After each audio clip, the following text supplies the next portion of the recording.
Alhamdulillah, wassalatu wassalamu ala rasulillah. Assalamualaikum warahmatullahi wabarakatuh.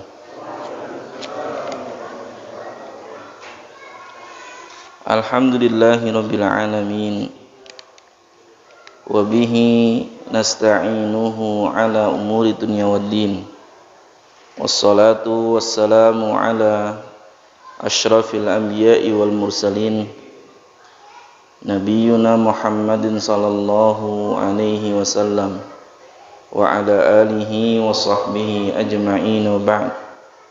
Rabbi shrah li sadri wa yassir li amri wahlul 'uqdatam min lisani yafqahu qawli. Puji syukur kehadirat Allah Subhanahu wa taala yang dengan izinnya pada kesempatan malam hari ini kembali kita dimudahkan untuk melangkahkan kaki kita menuju rumahnya yang mulia, melaksanakan apa yang kemudian telah Allah tetapkan kepada kita, dan juga melakukan apa-apa yang telah disunnahkan oleh Nabi kita Muhammad sallallahu alaihi wasallam. Salat dan salam juga moga tetap tercurah kepada Nabi kita Muhammad sallallahu alaihi wasallam yang telah dipilih oleh Allah sebagai uswah hasanah, sehingga tak layak bagi setiap mukmin kecuali mengikuti apa yang telah beliau contohkan dan beliau sunnahkan. Jamaah yang dimuliakan oleh Allah Subhanahu wa taala, berangkat dari apa yang kemudian Allah sebutkan di dalam Quran surat Ali Imran, ayat yang ke 141. Allah Subhanahu wa taala berfirman, a'udzu billahi minasyaitonir rajim, waliyumahhisallahu alladhina amanu wa yamhaqal kafirin. Dan Allah ingin membersihkan orang-orang yang beriman dan juga menghancurkan orang-orang kafir.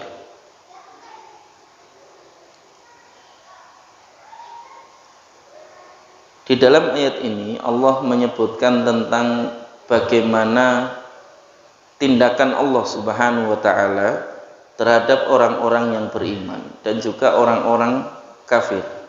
Masing-masing memiliki konsekuensi dari jalan yang telah dipilih oleh mereka sendiri. Orang kafir memilih jalan mereka sendiri, sehingga kemudian itu menjadikan mereka mendapatkan konsekuensinya. Sebagaimana orang-orang yang beriman juga memilih jalan mereka, yang itu juga menjadikan mereka mendapatkan konsekuensinya. Apa yang kemudian Allah sebutkan menegaskan tentang apa yang nanti akan mereka dapatkan. Sebagaimana dijelaskan oleh Ibnu Katsir rahimahullah, bahwa orang-orang yang beriman, liyumahhisallahu alladhina amanu, orang-orang yang beriman Allah akan pilih, Allah akan bersihkan mereka jika mereka memiliki dosa-dosa dengan digugurkan dosa-dosa tadi itu, dan jika tidak maka kemudian mereka akan diangkat derajatnya sesuai dengan apa yang kemudian mereka lakukan ketika di dunia. Jadi kalau kemudian yang dilakukan ketika di dunia itu adalah dosa, kemaksiatan, maka Allah akan menggugurkan dosa-dosa tadi itu sesuai dengan amalan yang kemudian mereka dapati. Adapun kalau kemudian mereka melakukan kebaikan, maka kebaikan itu akan menjadikan mereka diangkat derajatnya sesuai dengan apa yang telah mereka lakukan ketika di dunia. Itu yang akan didapatkan oleh orang-orang yang beriman. Berbeda halnya dengan orang-orang kafir, yang Allah dengan tegas menyebutkan wa yamhaqal kafirin, dan Allah ingin menghancurkan orang-orang kafir. Ibnu Katsir menegaskan bahwa fa innahum idza dhafiru baghaw wa bataru fayakuna dzalika sababati marihim wa halakihim wa mahqihim wa fanaihim. Bahwa Meskipun mereka merasakan berbagai macam kenikmatan di dunia, selamat dari berbagai macam kesusahan ketika di dunia, tapi mereka akan mendapatkan balasannya atas kekufuran yang mereka pilih sebagai jalannya tadi itu, yang itu menjadi sebab kehancuran mereka, sebab kerusakan mereka, dan sebab sirnanya atau hilangnya kesempatan mereka untuk memasuki surga Allah Subhanahu wa ta'ala. Berarti mereka tidak akan mungkin memiliki keberuntungan nanti ketika di akhirat. Bahwa nasib manusia ketika di akhirat itu sudah ditakdirkan, iya. Tapi manusia bukan hanya diberikan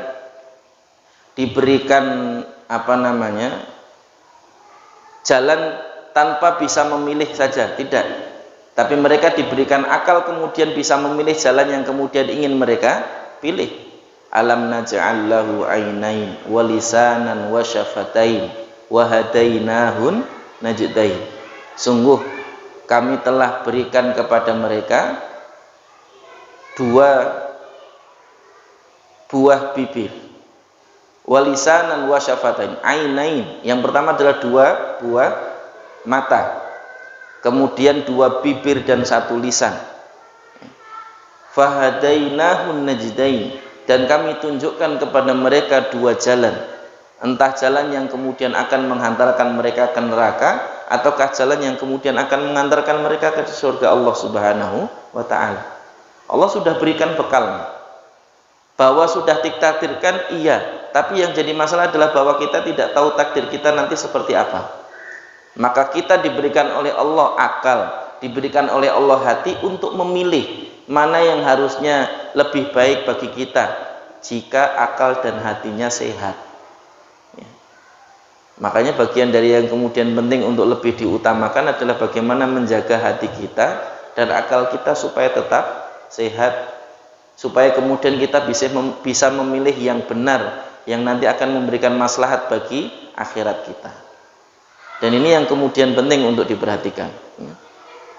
Ibnu Qayyim al-Jauziyah menegaskan bahwa proses tamhis atau proses bagaimana Allah membersihkan orang-orang yang beriman dari dosa-dosa mereka, setidaknya ada 3 fase. Fase yang pertama, ketika mereka di dunia, Allah akan membersihkan dosa-dosa mereka melalui beberapa hal. Yang pertama, yang kemudian bisa menggugurkan dosa-dosa adalah amalan-amalan yang bisa menghapuskan dosa. Makanya seorang mukmin juga diajarkan oleh nabinya bagaimana kemudian melakukan sesuatu yang salah satu di antara fadilah amalan yang dilakukan tadi itu bisa menggugurkan dosa. Seperti misalnya sholat malam. Sholat malam itu juga bagian dari yang bisa menggugurkan dosa-dosa, yang dengannya juga Allah nanti akan mengangkat derajat dirinya di hadapan Allah Subhanahu wa ta'ala. Jadi semakin sedikit dosanya, maka nanti semakin tinggi kedudukannya di sisi Allah Subhanahu wa ta'ala. Melangkahkan kaki ke masjid, ini berlaku bagi yang jalan kaki, Pak. Kalau yang naik kendaraan gimana? Nanti hitungannya Allah yang tahu. Kalau yang dijelaskan di dalam hadis itu kan langkah kaki menuju masjid, ya, yang setiap langkahnya itu khutta anhu khotoyahu, akan dihapuskan darinya satu kesalahan, setiap satu langkah tadi ditinggikan 1 derajat, ditambah 1 pahala, ya. Itu 1 langkah, Pak. Makanya dulu para sahabat kalau pergi ke masjid itu, berangkat dan pulang itu sengaja mencari jalur yang berbeda supaya langkahnya banyak. Kalau kemudian jalurnya yaitu itu saja, mereka memperbanyak langkah dengan langkahnya itu nggak jauh-jauh tapi kecil-kecil supaya langkahnya banyak. Dan itu yang dulu dilakukan para sahabat dalam rangka untuk kemudian mendapatkan keutamaan melangkahkan kaki menuju masjid tadi. Cuman langkah, Pak, itu pahalanya saja luar luar biasa. Lah kalau antum jogging 1 kilometer belum tentu mendapatkan itu gitu. Ya. Kalau antum berjalan menuju masjid 1 kilometer, nah itu baru luar biasa nanti pahalanya. Ya.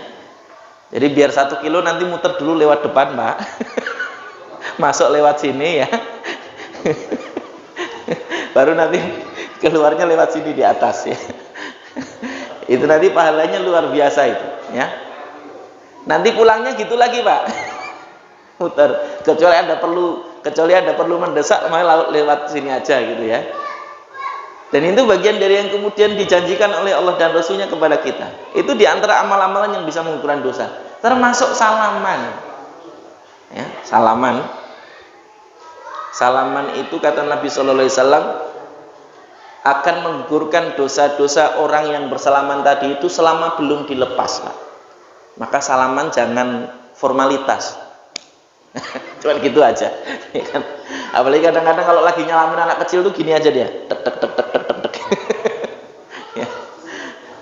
Salaman yang serius gitu, yang kemudian dengan itu digugurkan dosa-dosanya, Pak. Dan masih banyak amalan-amalan yang lain, ya. Dan ini bagian dari yang kemudian Allah berikan sebagai bentuk kasih sayangnya Allah kepada kita kaum muslimin, ya, sebagai orang-orang yang beriman untuk menggugurkan dosa-dosa kita.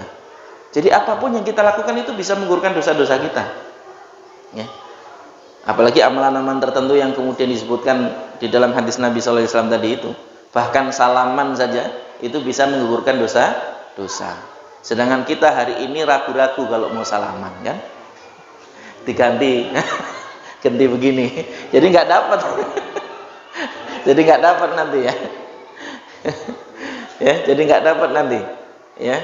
Dan ini bagian dari yang juga penting untuk diperhatikan. Bagaimana kemudian kita seharusnya, ya, berperilaku sebagai seorang mukmin itu. Supaya kemudian kita mendapatkan fadilah dari apa yang kemudian kita kerjakan tadi. Itu yang pertama, yaitu amalan-amalan yang bisa menggugurkan dosa. Yang kedua, dengan musibah. Musibah yang kemudian menimpa kita itu bagian dari yang bisa menggugurkan dosa-dosa kita. Entah berupa sakit, entah berupa kehilangan, entah berupa musibah apapun bentuknya, ya. Yang Allah Subhanahu wa taala menyebutkan di dalam ayatnya, walanabluwannakum bisyai'in minal khaufi wal ju'i wa naqsim minas tsamarat, ya. Dan ini bagian dari yang kemudian Allah sebutkan, dan sungguh kami akan uji kalian dengan sedikit. Ujian itu hanya sedikit, Pak. Cuman kadang-kadang kita seringkali menganggap yang sedikit itu sesuatu yang besar sehingga kita melupakan yang banyak. Dan begitulah seringnya kita, kan. Musibahnya cuman kena sekali, tapi seakan-akan kemudian Allah tidak pernah memberikan kenikmatan apapun kepada kita. Bahkan kadang-kadang kita tidak ridho dengan musibah yang telah Allah berikan kepada kita. Dan itu sifat dasar manusia. Idza massahu syarru jazua wa idza massahul khairu manu'a. Manusia itu kalau lagi susah sambat, ya kan, mengeluh, ya, itu sifat dasar manusia. Seakan-akan dirinya itu udah paling susah dan nggak pernah dapat kenikmatan sama sekali, ya. Lupa dengan apa yang kemudian telah Allah berikan kepada dirinya. Tapi kalau lagi diberikan kesenangan, ya, manu'a, pelit. Lagi senang, lagi longgar, pelit dia. Ya. Salah satunya bukti pelitnya, dia nggak pernah kasih tahu kalau dia lagi dapat kelonggaran tadi. Ya kan? Diam-diam aja. Tapi kalau lagi susah ngomong kemana-mana. Sini ngomong, sana ngomong. Curhat sana, curhat sini. Ngutang sana, ngutang sini. Itu masalahnya. Itu sifat dasar manusia. Ya. Jadi bagian dari yang kemudian penting untuk kita hati-hati, ya. Dan kita juga seringkali begitu, menilai seseorang juga begitu seringkali, menganggap satu kesalahan itu kemudian menghilangkan seluruh kebaikan yang pernah dilakukannya. ada orang yang telah berbuat salah kepada kita, ya, yang kemudian akhirnya membuat kita jengkel, marah, itu seakan-akan dia tidak punya kebaikan sama sekali. Yang kadang-kadang memaafkannya itu berat banget. Ya. Padahal memaafkan itu adalah salah satu di antara akhlak yang mulia. Makanya Nabi SAW mewanti-wanti dengan kalimat la yakhillu li muslimin ayyahjura akhahu fauqa thalathin. Tidak halal bagi seorang muslim mendiamkan saudaranya lebih dari 3 hari. Makanya kalau berselisih maksimal 3 hari, Pak. Itu berlaku umum, mau sama saudara yang nggak ada kerabatnya, maksudnya saudara sesama muslim yang nggak ada hubungan kerabat, ataupun yang ada hubungan kerabat, hatta kepada istri, maksimal 3 hari, Pak, nggak boleh lebih. Ya. Tapi yakin betah 3 hari. Ini kemudian penting untuk kita jadikan sebagai perhatian kita. Ya kalau kepada orang lain yang nggak punya hubungan kerabat saja Nabi membatasi hanya sebatas 3 hari. Yang salah satu di antara bagian dari berhentinya, selesainya urusan kita, selisih kita dengan dia itu dengan salah satunya mengucapkan salam, ya. Salah satunya mengawali mengucapkan salam, meskipun yang lain belum memaafkan, itu urusan dia dengan Allah Subhanahu wa taala. Ya. Dan itu bagian dari yang kemudian menjadi yang harusnya kita perhatikan. Dan itu rata-rata fitrahnya manusia secara penilaian begitu. Kadang-kadang menganggap satu kesalahan, ya, menghilangkan sebagian besar kebaikan yang pernah dia lakukan. Apalagi perempuan, Pak. Hati-hati nih, jangan sekali-kali berbuat salah sama istri, ya. Karena ibu-ibu wanita itu paling ingat dengan kesalahan suami.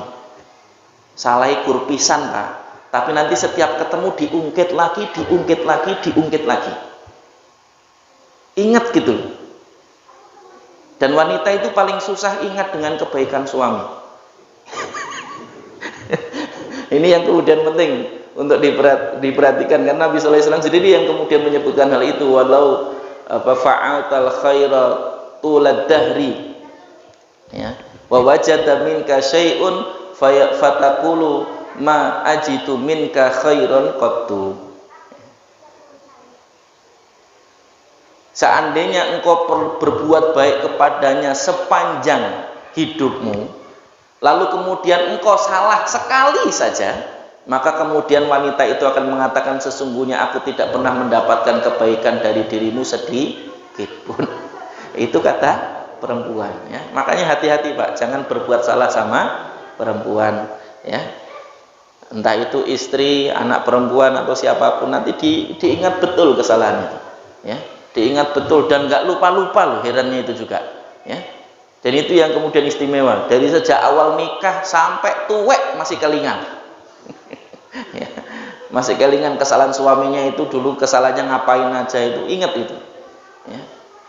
Padahal bagian dari yang kemudian menjadi penting untuk diperhatikan adalah bagaimana seorang muslim itu memaafkan, ya. Dan ini bagian dari yang penting. Kenapa ini perlu diingatkan? Ya, perlu diingatkan supaya kemudian tidak kufur. Karena salah satu di antara bentuk kufurnya seorang wanita kepada suaminya itu adalah seperti tadi. Ketika kemudian suaminya itu melakukan satu kesalahan, maka kemudian dianggap tidak pernah melakukan kebaikan sedikit pun. Dan ini bagian dari yang kemudian harusnya diperhatikan oleh para wanita, para istri, ya. Bagian dari yang kemudian diingatkan oleh Nabi SAW. Ya, bagian dari apa yang disebut oleh Nabi sebagai wayakfurnal ashir, karena mereka para wanita itu yang menjadi asbab para wanita itu merupakan penduduk neraka yang paling banyak, ya. Itu karena mereka yakfurnal ashir, mengingkari kebaikan suami, ya. Dan ini bagian dari yang kemudian penting untuk dijadikan sebagai perhatian. Kembali kepada apa yang disebutkan oleh Ibnu Qayyim al-Jauziyah tadi. Proses tamhisnya ketika di dunia, yang pertama tadi dengan menggunakan amalan-amalan yang bisa mengukurkan dosa, kemudian yang kedua dengan musibah. Jadi musibah sakit kita itu menggugurkan dosa. Makanya seorang mukmin itu harusnya kalau sakit nggak sedih, tapi justru gembira karena gugur dosa-dosanya. Hatta cantengan sekalipun, Pak, kalau itu bagian dari yang menyakiti ya kita, maka itu bagian dari yang bisa menggugurkan dosa-dosa kita. Ya, makanya disyukuri, Pak, kalau sakit itu. Ya, bukan menjadi suatu momok gitu, justru malah disyukuri. Karena itu menggugurkan dosa-dosa kita. Karena orang yang sakit, sebagaimana dulu pernah kita bahas itu kan, orang yang sakit itu kalau kemudian dia meninggal, maka dia meninggal dalam keadaan gugur dosa-dosanya, tidak memiliki dosa sedikit pun. Kalau kemudian dia hidup sembuh, maka kemudian dia seperti bayi yang baru lahir, tidak memiliki dosa. Itu keistimewaan orang yang sakit ya. Kabar gembira bagi mereka yang sakit itu. Sampai seperti itu diingatkan Nabi Shallallahu Alaihi Wasallam. Kemudian yang ketiga, cara Allah untuk menggugurkan dosa-dosa tadi ketika masih di dunia adalah dengan taubatnya seorang hamba setelah dia melakukan dosa-dosa. Dan Allah lebih menyukai taubatnya seorang hamba dibandingkan seorang laki-laki yang kehilangan bekalnya dan kendaraannya saat di tengah-tengah perjalanan, kemudian karena sudah lelah ya mencari dan lain sebagainya, akhirnya kemudian dia tertidur. Ketika bangun dia sudah mendapati bekal dan kendaraannya tadi itu di hadapan matanya, yang saking senangnya sampai kemudian mengucapkan ya Rob wahai ya Allah, sesungguhnya engkau adalah hambaku dan aku adalah Robmu. Saking senangnya sampai kebalik ngomongnya tadi itu. Dan Allah lebih senang dengan taubatnya seorang hamba daripada orang itu. Dan itu yang bisa menggugurkan dosa-dosa. Maka termasuk di dalam Islam kenapa ada pembahasan masalah hudud, tentang hukum syariat terkait dengan dosa-dosa besar tertentu yang kemudian dikenakan bagi mereka yang kemudian melakukan pelanggaran had tadi itu. Pelanggaran had ya. Pelanggaran hudud tadi atau dosa-dosa berat yang termasuk dalam konsekuensi hukumnya adalah hukum hudud tadi itu. Kalau seperti mencuri yang kemudian dipotong tangan, seperti berzina yang kemudian dirajam, atau membunuh yang kemudian dikisos tadi itu. Kenapa di dalam Islam sampai ada syariat seperti itu? Untuk menunjukkan keseriusan taubat dari orang yang melakukan dosa besar tadi. Yang jika dia kemudian bertaubat sepenuh hati kepada Allah Subhanahu wa taala, kemudian melaporkannya kepada hakim hingga kemudian ditegakkan hukum had tadi itu, maka otomatis dosa besar yang kemudian dilakukan tadi itu sudah diampuni oleh Allah Subhanahu wa taala dengan dilaksanakannya hukum had. Dan ini bagian dari yang juga justru menjadi bagian dari hikmah syariat Islam itu, kemudian kenapa menegakkan syariat had tadi itu. Dan itu bagian dari yang juga menjadi bentuk kasih sayang Allah kepada manusia ya. Kemudian yang keempat, yang kemudian bisa menggugurkan dosa-dosa ketika kemudian masih di dunia itu adalah istighfar. Istighfar itu menggugurkan dosa-dosa ya, yang Nabi SAW mengatakan aktsirul istighfar, perbanyaklah oleh kalian istighfar. Namanya diperbanyak itu nggak ada batas, Pak, sebanyak apapun. Nabi saja, Pak, yang sudah jelas-jelas diampuni dosanya, yang jelas-jelas sudah diampuni dosanya, dijamin masuk surga, dijamin diampuni dosa-dosanya, bahkan yang akan datang pun sudah diampuni dosa-dosanya ya. Sudah mendapatkan jaminan demikian saja, masih beristighfar setidaknya sehari 70 kali dalam satu riwayat, dalam riwayat lain 100 kali satu hari, Pak. Lah kalau kita istighfar cuma setelah sholat maghrib itu cuma 15 kali, Pak, karena 3 kali 5 kan cuma 15 kali 5 waktu sholat ini ya. Nabi saja yang sudah jelas-jelas dapat ampunan saja 100 kali satu hari. Lah kita ini cuma 15 kali, itu pun belum punya jaminan ampunan. Lah terus yakin masuk surga dari mana gitu? Dan ini bagian dari yang juga penting untuk kita jadikan sebagai perhatian.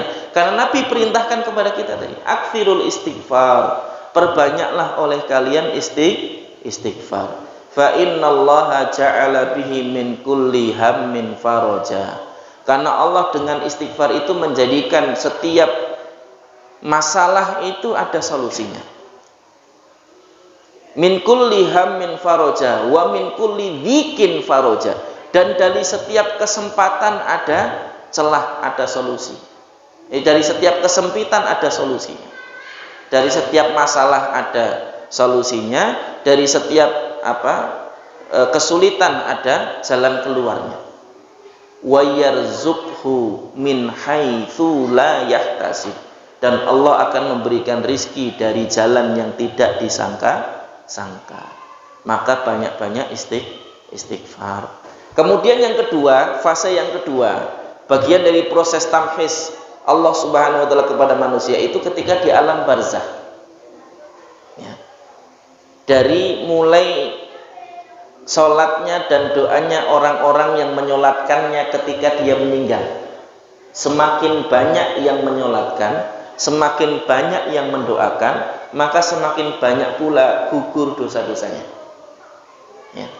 Dan ini bagian dari yang disyariatkan. Kenapa kemudian Islam mengajarkan kepada kita untuk menghadiri jenazah. Kalau ada jenazah, kita datang, minimal sampai menyolatkan. Datang itu bukan hanya sekedar datang formalitas kemudian ngasih amplop pergi, enggak. Justru yang disyariatkan itu bukan ngasih amplopnya, enggak. Yang disyariatkan itu justru adalah datang menyolatkan. Karena menyolatkan jenazah itu sama dengan mendoakannya. Karena konten doa di dalam sholat kan Allahumma ghfir lahu warhamhu wa'afihi wa'fu anhu wa wasi' nuzulahu dan seterusnya itu. Dan ini bagian dari yang kemudian disyariatkan di dalam Islam tadi itu. Jadi minimal sampai nyolatin. Kalau mau pulang setelah nyolatin gitu maksudnya.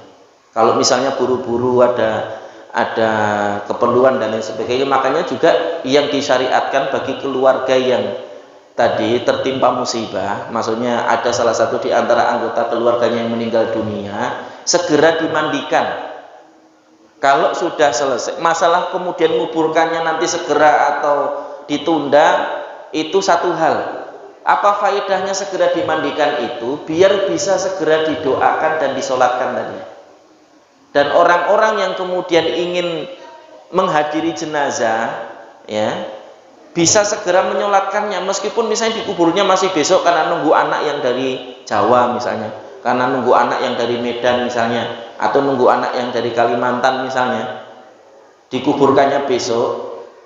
Ya, walaupun sebenarnya disyariatkan dan lebih utamanya adalah segera dikuburkan juga, nggak perlu menunggu, karena yang dibutuhkan oleh mayit itu bukan hadirnya anak tadi, tapi hadirnya untuk mendoakan tadi.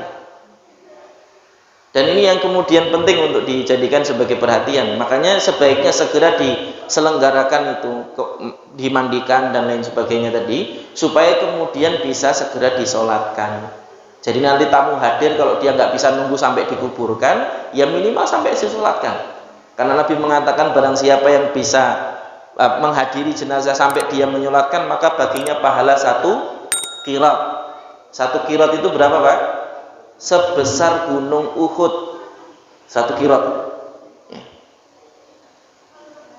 Kalau kemudian sampai menguburkan, maka baginya pahala 2 qirat. Tapi kalau nggak sempat menyolatkan, tahu-tahu sudah dikuburkan, kita ikut hadir ke penguburannya tadi, langsung ke makam, itu juga dapat 1 qirat. Itu keutamaannya menghadiri jenazah. Jadi bukan formalitas. Apalagi kemudian karangan bunga, nggak butuh jenazah karangan bunga itu, Pak. Nggak butuh. Ya. Itu kan cuman sekedar pencitraan aja, biar nggak dikira diem-diem aja. Padahal justru yang lebih dibutuhkan jenazah itu adalah doa orang-orang yang hadir. Hadir tapi nggak doain, ya buat apa? Banyak yang ngelayat tapi nggak ada yang doain, itu nggak ada faedahnya. Ya. Dan ini bagian dari yang juga penting untuk dijadikan sebagai perhatian kita terkait dengan jenazah tadi. Karena itu yang nanti akan menggugurkan dosa-dosanya. Semakin banyak yang menyolatkan, masya Allah, berarti semakin banyak pengampunan Allah kepada jenazah tadi.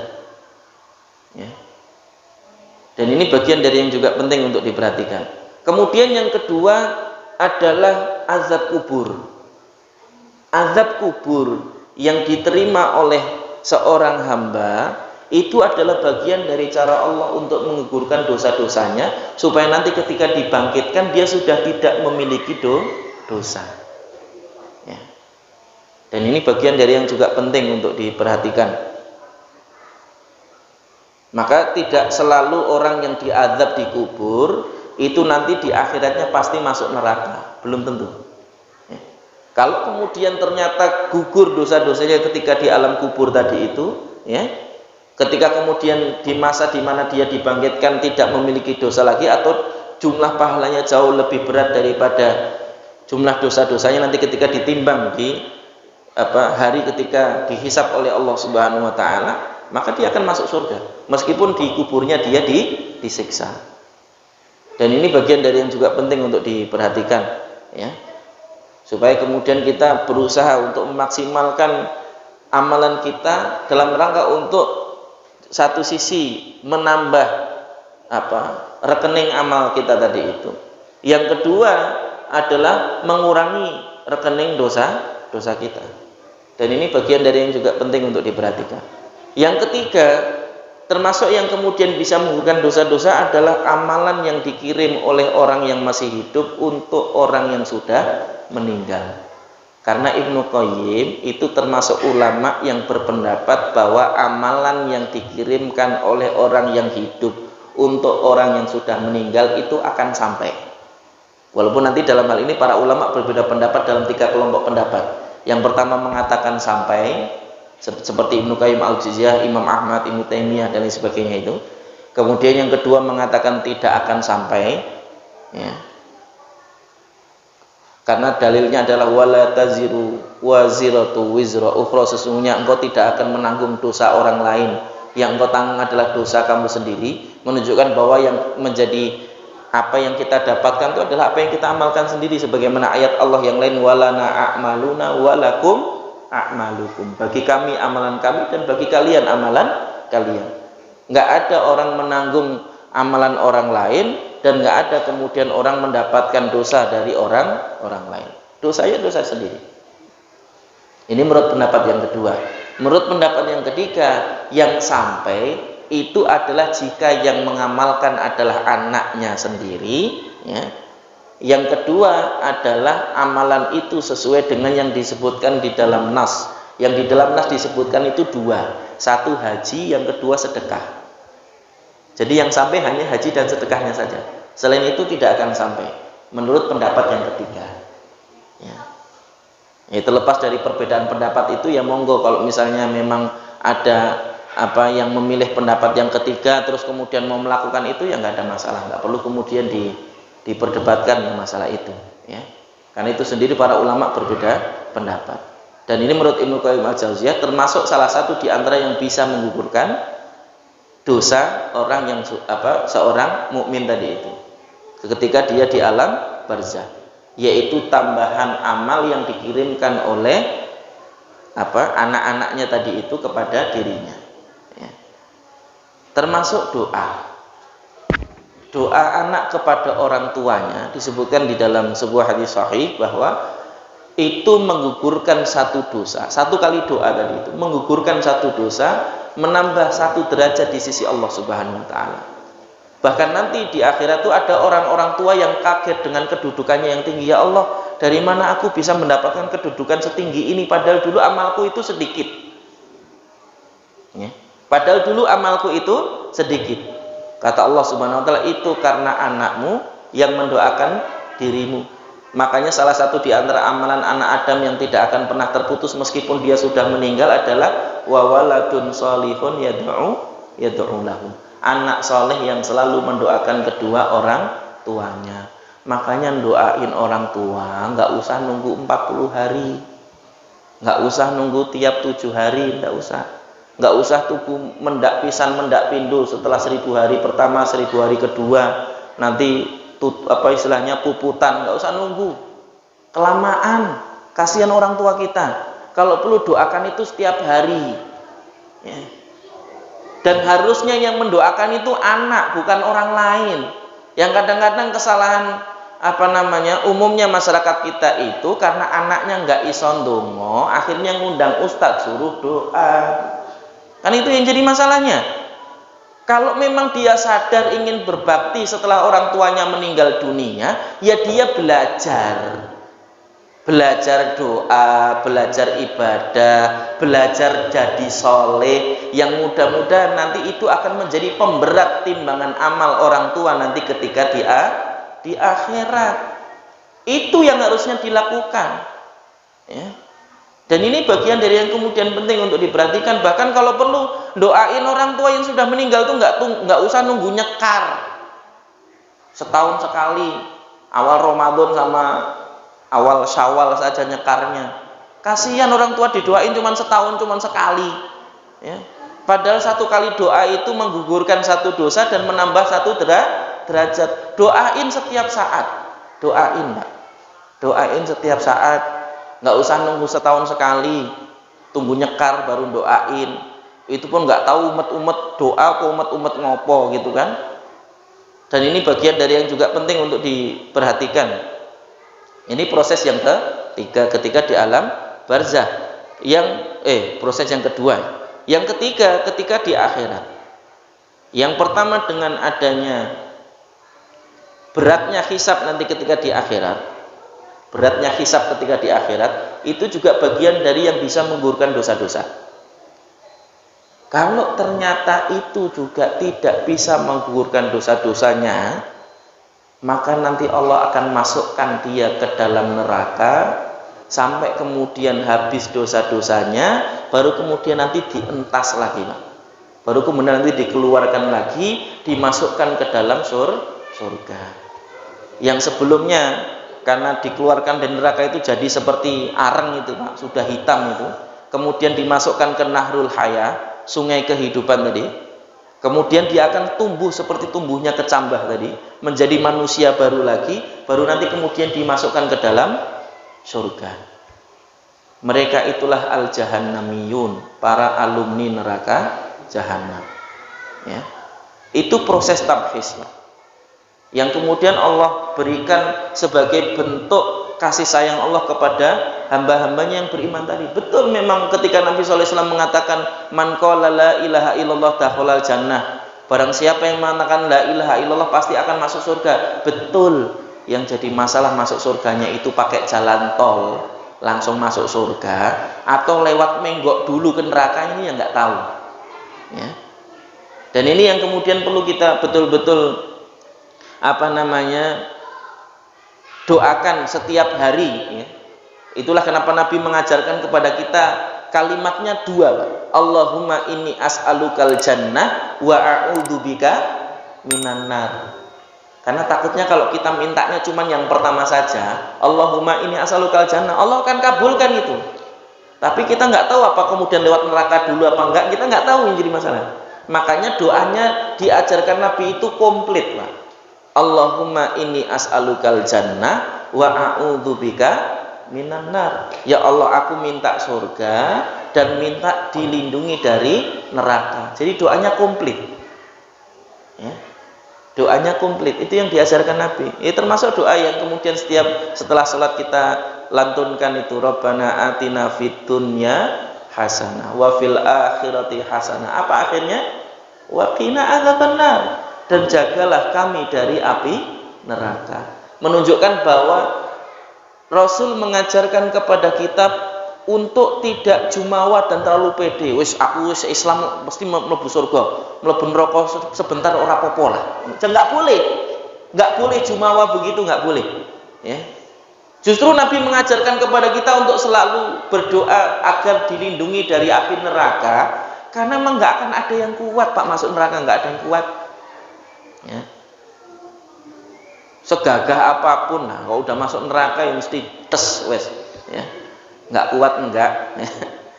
Jadi nggak usah terlalu jumawa, nggak apa-apa lah, yang penting mlebu surga walaupun lewat neraka, nggak usah jumawa, ya. Yang penting kita kalau bisa itu nggak usah pakai lewat neraka, langsung masuk surga, nggak usah pakai lewat-lewat neraka, ya. Dan ini kalau lewatnya lewat di atasnya tok nggak masuk nggak apa-apa, Pak, ya. Karena memang Allah sendiri yang menyebutkan wa ma antum illa wariduha. Tidak ada seorang pun di antara kalian kecuali kalian akan melaluinya, akan melewatinya. Melewati apa? Neraka jahanam. Kenapa? Karena jembatan Sirat itu ada di antara dua bibir neraka jahanam. Jadi pasti manusia akan melewatinya. Yang masuk surga maupun yang nyemplung dulu ke neraka tadi sama-sama melaluinya. Ya.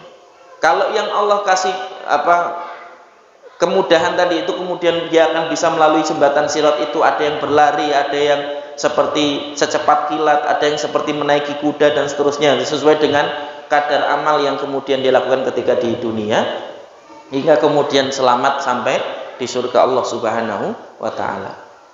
Tapi kalau enggak selamat, ya nyemplung tadi. Kenapa? Karena jembatannya itu lebih tipis dari rambut kita. Dan itu bagian dari yang juga disebutkan oleh Nabi Shallallahu Alaihi Wasallam, mengingatkan kita agar lebih banyak mengingat akhirat, supaya kita kemudian berhati-hati di dalam beramal. Wallahu a'lam bishawab. Demikian barangkali sudah masuk waktu Isya, ya. Mudah-mudahan apa yang sedikit ini bisa kembali mengingatkan kita untuk terus memperbaiki amal kita, bertobat atas dosa-dosa kita mumpung masih hidup, banyak-banyak istighfar, supaya kemudian nanti ketika Allah mentakdirkan kita meninggal dunia, kalaupun masih membawa dosa, jumlah dosa kita tidak sebanyak amal kita, sehingga amal kita akan lebih berat nanti nilainya ketika ditimbang oleh Allah Subhanahu wa ta'ala, sehingga kemudian kita masuk surga. Amin ya rabbal alamin. Demikian barangkali. Mohon maaf atas salah kata, salah ucap, salah tingkah.